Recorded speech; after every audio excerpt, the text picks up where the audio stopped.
नमस्कार। अजय तंत्र मंत्र केंद्र में मैं आप सबका हार्दिक स्वागत एवं अभिनंदन करता हूं। यूट्यूब पर पहली बार आज मैं पूतना देवी की साधना लाया हूं, प्रमाण भी दूंगा। इसके लिए आपको हमारा वीडियो अंत तक देखना पड़ेगा। यदि आपने हमारा चैनल अभी तक सब्सक्राइब नहीं किया है तो लाल वाली बटन दबाओ और घंटी बजा दो। कोई शुल्क एवं चार्ज नहीं कटेगा। आप हमारे वीडियो को फेसबुक पर, व्हाट्सएप पर, ट्विटर अकाउंट के माध्यम से और इंस्टाग्राम पर अधिक से अधिक शेयर करें। लाइक और कमेंट करना भी आपका धर्म है। दुनिया में जिसका कोई नहीं, मैं उसका हूँ। यदि आपको अपनों ने धोखा दिया है अथवा आपको परायों ने धोखा दिया है तो आप एक बार मुझे अवश्य आजमाएं। हमारा मोबाइल नंबर है 9305 63 71 73। हमसे बात करने का टाइम भारतीय टाइम के अनुसार दिन में दोपहर 12 बजे से 2 बजे के बीच का है। यदि आप सच्चा, पवित्र, निस्वार्थ दिव्य प्रेम पाना चाहते हैं अथवा देना चाहते हैं तो आपके स्थान मेरे लिए मेरे प्राणों से भी करोड़ों गुना ऊपर है। मैं राष्ट्रीय अध्यक्ष कृष्णा दल एवं महामंडलेश्वर आप सबसे निवेदन करता हूं, यदि आप मानवतावादी हैं अथवा आप सनातनी हैं तो मुझसे जरूर जुड़ें। यदि आप में योग्यता हुई तो मैं आपको पदाधिकारी भी बनाऊंगा अपने संगठन कृष्णा दल में। ये कृष्णा दल हमारा, आपका, सबका एक परिवार है। आप देश विदेश में, विश्व के किसी भी कोने में रहते हैं, किसी भी जाति धर्म से हैं, कोई दिक्कत नहीं। आप हमारे दिए हुए ज्ञान से भरपूर लाभ उठा सकते हैं।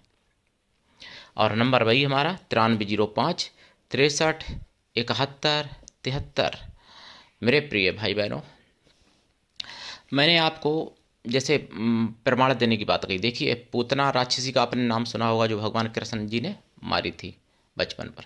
लेकिन एक पूतना देवी भी हैं और जिनका नाम आप सभी लोगों ने सुना होगा। जिन्होंने दुर्गा सप्तशती पढ़ी होगी या सुनी होगी, उन्होंने पूतना नाम जरूर सुना होगा। देवी कवच में नाम आता है पूतना का। हालांकि और पुराणों में भी पूतना देवी के नाम आता है, अग्नि पुराण में भी पूतना देवी के नाम है। लेकिन देवी कवच में वहाँ पाता है जहाँ पर अपने लिंग की रक्षा करने के लिए पूतना और कामिनी, इन दोनों देवियों को कहा जाता है अपनी लिंग की रक्षा करने के लिए देवी कवच में। तो वहाँ पर पूतना नाम आता है। और पूतना नाम की पूजा पद्धति बहुत बड़ी होती थी, जिनकी मुगलिया शासन में नष्ट हो गई। और आपको एक बात बता दूं, जो पूतना राक्षसी थी, जो रूप बदलना जानती थी और सब शक्तियाँ, वो भी पूतना देवी की कृपा से ही जानती थी सब कुछ। ऐसे समझ लो आप। ये बात आपको किसी ने अभी तक नहीं बताई होगी। अब पूरे यूट्यूब पर खंगाल लेना, पूतना देवी की साधना आपको अभी तक तो नहीं मिलेगी, शायद मैंने नहीं पाई है कहीं। और ये धन धान्य संपत्ति भी दे सकती हैं, पुत्र पौत्र की वृद्धि करती हैं, पुत्र पौत्र को मतलब चिरायु बनाती हैं, रोग दोषों से रहित संतानें दे सकती हैं। ये पूतना देवी हैं। और ये रुष्ट होने पर संतानों की मतलब समाप्ति भी कर सकती हैं आपकी, ऐसी देवी हैं। इनकी पूजा पद्धति, साधना प्रत्येक व्यक्ति को करनी चाहिए। और गृहस्थ आश्रम में तो प्रत्येक व्यक्ति को करनी ही चाहिए, पति पत्नी को दोनों को। बल्कि और आश्रम में भी हैं जो गृहस्थ में नहीं हैं या गृहस्थ छोड़ चुके, उनको भी करनी चाहिए, क्योंकि आदिशक्ति का एक रूप है पूतना देवी। पूतना देवी की साधना मैं आपको बताऊंगा। उससे पहले मैं कुछ आपको ज़रूरी बात बता देना चाहता हूं। अभी मैंने 2-4 दिन, 5 दिन के अंदर, शायद यानी या 1 हफ्ते के अंदर, अगर मैं भूल नहीं कर रहा हूं, तो मैंने 2-4-5 दिन के अंदर मैंने सुना है, एक कोई ज्योति नाम की लड़की थी, हिंदू बहन थी, जिसको जिहादी ने फंसाया और उसके बाद में प्रेम जाल में फंसाने के बाद उसको मार दिया।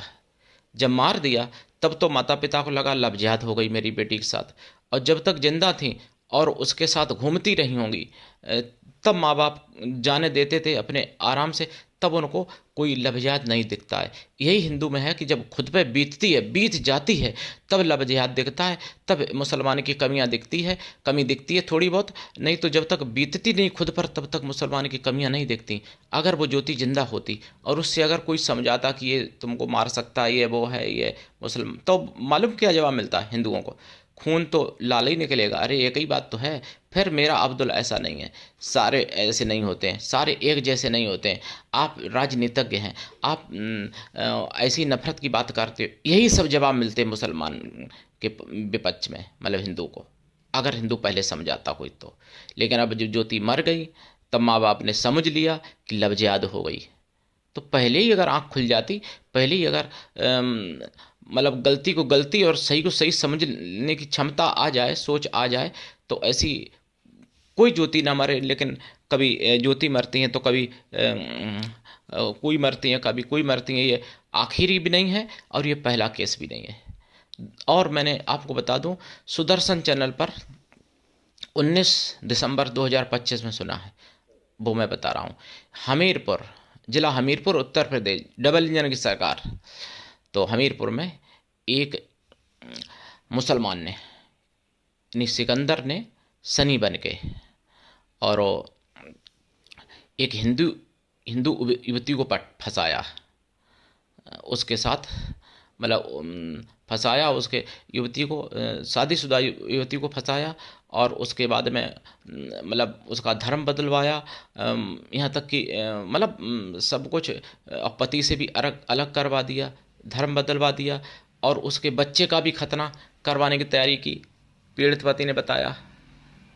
तब उनको समझ में आया, जब तक पत्नी से बात करता रहा होगा पहले जिहादी सिकंदर, तब तक अगर समझ में आ जाता तो आज वो पत्नी इस्लाम में नहीं जाने की तैयार होती, और न तैयारी की जाती वो पत्नी की, वो अभी सनातन में ही होती और उसका बेटा भी सनातन में होता। लेकिन पहले हिंदुओं को दिखता नहीं है, इनकी हिये की भी आंखें फूट जाती हैं जिनको दिखता नहीं है पहले से।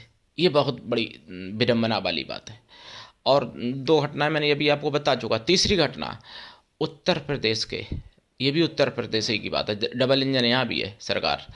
फतेहपुर, एक नाबालिग लड़की को, मतलब एक हिंदू लड़की को, नाबालिग हिंदू लड़की को मुसलमान एक अपने प्रेम जाल में फंसाता है और उसके साथ मतलब यानी उल्टा सीधा कर्म करता है या करने की सोचता है, जो भी। तब बाद में फंसती है, जब बाद में पता चलता है, और बाद में और 2 घटनाएं, 3 घटनाएं हो गई, ये बताई मैंने आपको। चौथी घटना मैं आपको बता दूं, मैंने सुदर्शन चैनल पर सुनी 19 दिसंबर 2025, पुणे में एक शादीशुदा महिला, वो भी शादीशुदा महिला थी, तो जाती थी पति को अपने टिफिन देने या जो भी, तो रास्ते में देखा एक अब्दुल शेख नाम का टैटू की दुकान पड़ी, टैटू जो नहीं बनवा लेते हो आप लोग शरीर में, तो उसने टैटू बनवाने के लिए पूछा। उसके बाद फिर चली गई वो, तो मतलब दोबारा फिर उसने ही अपनी तरफ से संपर्क किया, मुसलमान ने, अब्दुल ने, और बार बार संपर्क करा, टैटू के लिए बातचीत की। फिर बातचीत इतनी बड़ी कि मुलाकात होने लगी। अब आप समझ सकते हो मुलाकात कैसी मुलाकात होती है। उसके बाद में मुलाकात होने लगी, फिर उसको इतना विश्वास में ले लिया कि उसको खुद के पति से भी अलग करवा दिया, समझ लो आप। और जब उसके एक बच्चा पैदा हो गया, उसके बाद में उसने कहने लगा कि अब अपनी और सहेलियों को लाओ, अपनी और बहनों को लाओ, और अपनी सहेलियों को लाओ, अपनी बेटी बेटा जो भी हों आपके मतलब परिवार में, उनको लाओ यहाँ, और उनका धर्म परिवर्तन मुझे कराना है, मुझे पैसे इस बात के मिलते हैं और मुझे ये काम करना है। और उसको ठुकरा दिया एक बच्चा पैदा करने के बाद, समझ लो। अब अब्दुल निकल आया वैसा ही, अब्दुल्ला ही नाम था, शेख अब्दुल, जो कहते हैं ना। तब अगर उसको अगर पहली या दूसरी या तीसरी मुलाकात में कोई समझाता तो फिर वो भी यही कहती कि नहीं मेरा अब्दुल ऐसा नहीं है, अरे तुम मूर्ख लोग हो, तुम हिंदू मुसलमान करते रहते हो, मेरा अब्दुल बहुत अच्छा है। लेकिन जब अब्दुल ने, वो तो थोड़ा कम अकल का होगा अब्दुल, जो उसने काटा नहीं तो काट के फ्रिज में डाल देता बच्चों को भी और उस लेडीज को भी, तब समझ में आता कि अब्दुल कैसा है। लेकिन वो तो अब्दुल थोड़ा मतलब कम जानकार रहा होगा, इसलिए उसने छोड़ तब भी दिया एक बच्चा होने के बाद, नहीं तो वो छोड़ते नहीं है, वो काट डालते हैं।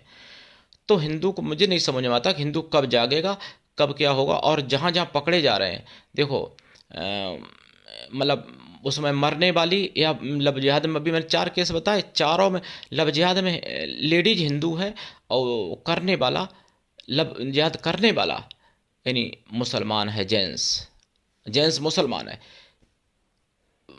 ध्यान रखना, आतंकवाद का कोई मजहब नहीं होता है, लेकिन ये मजहब से सब मुसलमान हैं चारों। और जो पहलगाम जिन्होंने मारा था वो भी मुसलमान ही थे।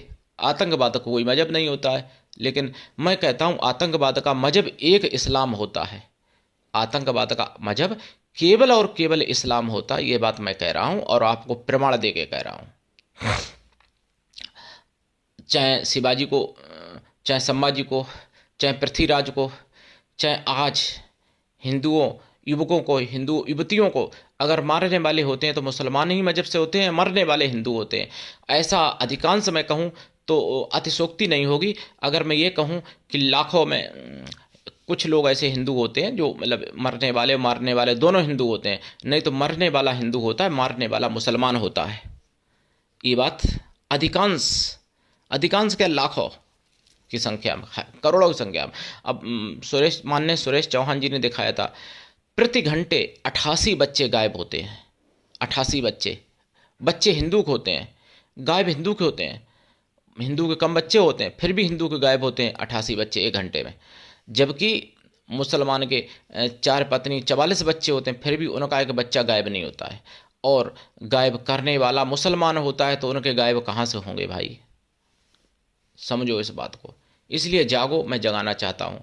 और मैं आप सबका मतलब विनाश बचाना चाहता हूँ, आप सबको विनाश से बचाना चाहता हूँ, जो आप अपने विनाश के लिए खुद ऐसे कदम चल रहे हो आगे। अब देखिए, सिंगापुर में एक बांग्लादेशी छात्र नागरिक मरा होगा, जो भी वहाँ पे बांग्लादेश में शुरू हुआ यानी उत्पात, जिहादियों को आगजनी करना, तोड़फोड़ करना और हिंदू युवकों को पीटना। ये भी मैंने सुना है 19 दिसंबर को 2025 में। अब बताइए, इन सुअरों की अकल नहीं है कि ये सुअर वास्तव में सुअर की विष्ठा में पलने वाले कीड़े हैं, बेशरम पागल मूर्ख सुअर के बच्चे ये हो गए हैं। जो कि मरा, मान लो सिंगापुर में तुम्हारा वो, अब मारा तो किसी नहीं हॉस्पिटल में मरा, लेकिन फिर भी अगर मान लो कोई मार भी दे तुम्हारे बच्चे को और मारने वाला हिंदू नहीं है, तब भी ये सुअर साले मतलब हिंदुओं को टारगेट करते हैं, हिंदुओं को मारते हैं बांग्लादेशी सुअर। तो ये असुअर मारने वाले इस्लाम के ही होते हैं और मरने वाला हिंदू होता है। ऐसे ये सुअर हैं। चाहे ऑस्ट्रेलिया हो, वहाँ भी जिहादी सुअर ही ने अभी गोलीकांड किया था, जहाँ 15 लोगों की मौत हुई थी, यहूदी समुदाय में कर दिया था गोलीकांड आतंकवादी ने। वो भी सुअर थे, 2 बाप बेटे पाकिस्तान के। और ये बांग्लादेश के भी सुअर हैं जो कि हिंदू को मारते हैं, टारगेट हिंदू को करते हैं, मतलब गैर मुस्लिम को टारगेट करते हैं। जबकि चाहे इनके मुसलमान में आपस में, अब मान लो शेख हसीना से अगर गुस्सा थी तो शेख हसीना को न निपटते, शेख हसीना से निपटते, शेख हसीना की पार्टी में जो मुस्लिम है उनसे निपटते, लेकिन तब भी कितने हिंदुओं को काटा मारा था। ये ऐसे सुअर हो चुके हैं केवल हिंदुओं की चुप्पी के कारण। हिंदू नहीं जाग रहा, हिंदू इंतजार कर रहा है अपनी माँ बहन बेटी की मतलब साथ बलात्कार करवाने की, कि जब माँ बहन बेटी का, पत्नी का खुद की बलात्कार होगा खुद के आँख के सामने, तब तुम झंडा उखाड़ लोगे, तब तुम कुछ नहीं उखाड़ पाओगे। इसलिए अभी समय है, अभी जाग जाओ। नहीं तो पाकिस्तान बांग्लादेश में भी यही हिंदू कभी सोचता था तुम्हारी की तरह, तो वो उसका क्या हुआ? आज वही तुम्हारे घर पर होगा, तुम्हारे साथ होगा, तुम्हारी आंखों के सामने होगा, तुम्हारी माँ बहन पत्नी बेटी के साथ होगा। तब तुम जागने लायक नहीं रहोगे, और जाग भी जाओगे तो कुछ करने लायक नहीं रहोगे। उस समय कुछ नहीं कर पाओगे, मुसलमान का एक बाल टेढ़ा नहीं कर पाओगे उस समय। तो इसलिए अभी समय है, जाग जाओ, एकजुट हो जाओ, संगठित हो जाओ। मैं ये नहीं कहता कि काटो मारो किसी को, कम से कम ऐसे तो बन जाओ जो कि कोई तुमको काट मार ना सके। ये बात आप समझो। इसलिए मैं कहता हूँ कि आप मेरा साथ दो। आप हिंदुओं को काटते हो, आप मेरा साथ दो। मैं आपको हिंदू राष्ट्र बना के दूंगा मेरे प्रिय भाई बहनों। अब मैं आपको बता देता हूँ पूतना की साधना। ये साधना देखो रात्रिकालीन है। साधना सात्विकी भी है, राजसी भी है, तामसी भी है। साधना करने से पहले लाइफ टाइम के लिए शुद्ध शाकाहारी हो जाए।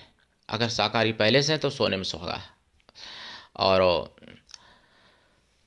एक टाइम भोजन, ब्रह्मचर्य व्रत, भूमि शयन परम आवश्यक है साधना काल में। साधना काल में आपको घी के तेल का मतलब घी का दीपक जलाना पड़ेगा, या फिर तिल के तेल का दीपक जलाना पड़ेगा। एक ही जलाना, या तो तिल के तेल का या फिर घी का दीपक जलाना, ठीक है, बदलना नहीं।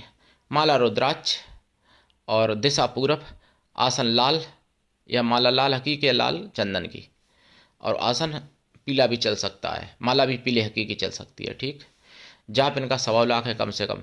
कृपा प्राप्त होगी आपको, मनोवांछित आज्ञाकारी विश्व में नाम कमाने वाली संतान प्राप्त होगी, पैदा होगी संतान, अगर संतान के लिए करोगे तो। और अगर वचन चाहते हो, प्रत्यक्ष कड़ चाहते हो, तो फिर लंबे समय तक साधना करनी पड़ेगी। मैं आपको मंत्र भी बता दूंगा अभी, लेकिन समझ लो। और गुरु से दीक्षा लेके साधना करना, बिना दीक्षा के कभी कोई साधना में सफलता नहीं मिलती है। गुरु ऐसा हो जो शिष्य से कुछ भी ना ले, लेकिन शिष्य भी ऐसा हो गुरु को सब कुछ दे, गुरु पर पूर्ण विश्वास करे, गुरु के लिए समर्पित रहे। गुरु ऐसा हो जिससे अपने मन की सारी बात कह सको, अपना सुख दुख भला बुरा पाप पुण्य सब कुछ बता सको, ऐसा गुरु होना चाहिए। तो फिर 100% लाभ मिलेगा इस साधना में। साधना जो करेंगे आप, उसमें खोया की मिठाई, घी या घी से बनी हुई अन्न की मिठाई भी रख सकते हैं, वैसे खोया की रखना ज़्यादा अच्छा रहेगा। और इसमें 11 प्रकार की मेवाओं का प्रसाद रखा जाएगा इस साधना में। 1 लोटा जल रखा जाएगा। जल साधना के बाद सुबह प्रातः सूर्य निकलने के बाद चढ़ा दें पीपल वृक्ष पे। प्रसाद साधना के बाद खुद खाएं, परिवार में बांट दें। और जाप करें। जाप का दशांश हवन करें, हवन का दशांश तर्पण करें, तर्पण का दशांश मार्जन करें, मार्जन का दशांश पवित्र ब्राह्मण पतिव्रता स्वासिनी स्त्रियों को भोजन करा दें, अथवा पवित्र ब्राह्मण कन्याओं को भोजन करा दें। कन्या या स्त्रियां किसी भी जाति वर्ग की हों, भोजन कराने के लिए उनको आप ले सकते हैं। अगर ऐसा संभव ना हो तो फिर उतनी गौ माताओं को भोजन कराएं। कन्या या स्त्रियां अगर भोजन कराने के लिए लेते हो, किसी भी जाति वर्ग की, लेकिन मन से तन से पवित्र एवं शुद्ध शाकाहारी हो, कन्या स्त्रियां ना मिलने पर गौ माताओं को भोजन कराना आवश्यक है। और जाप करें। मंत्र इनके कई मेरे पास हैं। एक मंत्र ओम पूम पूतना देव्यै मम बहुपुत्रम देहि देहि होम फट। और भी कई मंत्र हैं, तो करिए साधना। और आप सबका चैनल अकेले हमारा नहीं है, इसलिए अपना चैनल समझ के इसको आगे बढ़ाइए। सनातन धर्म की आवाज़ है, इसलिए जन जन तक पहुंचाइए। ये चैनल आपका है और आप जागिए, दूसरों को भी जगाइए। आज के लिए इतना ही, धन्यवाद। जय श्री राम, हर हर महादेव। जय पूतना माता की, जय कामिनी पूतना माता की।